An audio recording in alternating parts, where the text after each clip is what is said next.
नमस्कार, Pradeep Talekar and family या चॅनलवर आपलं स्वागत आहे। मी तुम्हाला आज ना उपवासाची रताळ्याची भाजी बनवून दाखवणार आहे। चला मग त्याचं साहित्य दाखवते।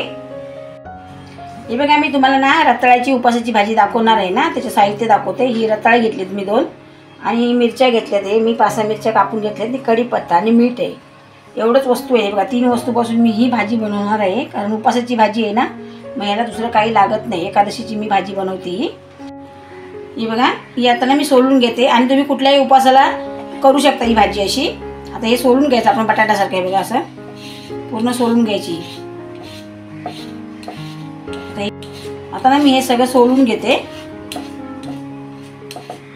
ही बघा, रताळे मी काय सोलून घेतलेली आहेत। आता ही मी बटाट्यासारखी बारीक कापून घेते। हे दोन्ही साईडचे काढून टाकायचं।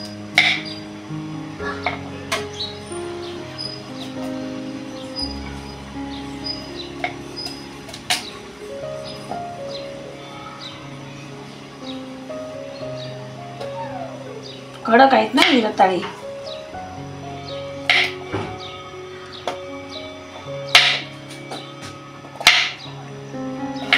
हे बघा, अशा पद्धतीने मी ना कापून घेते।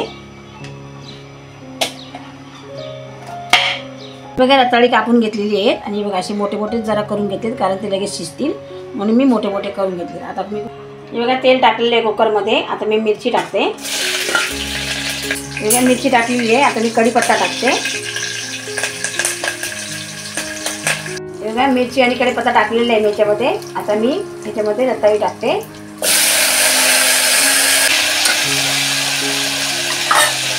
हे बघा, याच्यामध्ये मी आता थोडंसं पाणी घालते।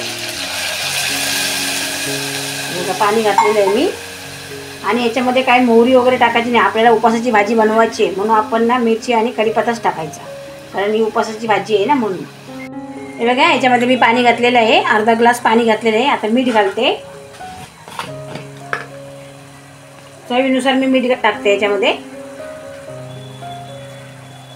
आणि जरा ही भाजी ना तिखटच बनवायची, कारण रताळे ना गोड असतात ना, म्हणून मिरची जास्त टाकायची जरा। आणि मोहरी वगैरे हे काय टाकायचं नाही, कारण आपल्याला ही उपवासाची भाजी आहे। आता मी ना 2 शिट्या घेते, कुकर लावते आणि 2 शिट्या घेते। हे बघा, मी 2 शिट्या घेतलेल्या आहेत आणि कुकर उघडते।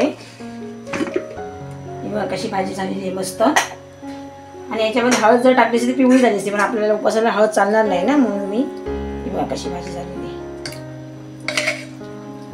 बघा किती छान भाजी आहे।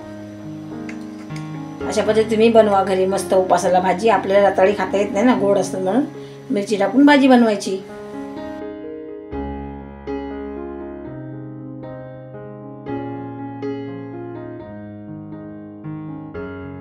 हे बघा, रताळ्याची भाजी तयार झालेली आहे। आवडल्यास जास्तीत जास्त शेअर करा, कमेंट करा, लाईक करा आणि सबस्क्राईब करा। आणि अशा साध्या पद्धतीने तुम्ही घरी बनवून बघा।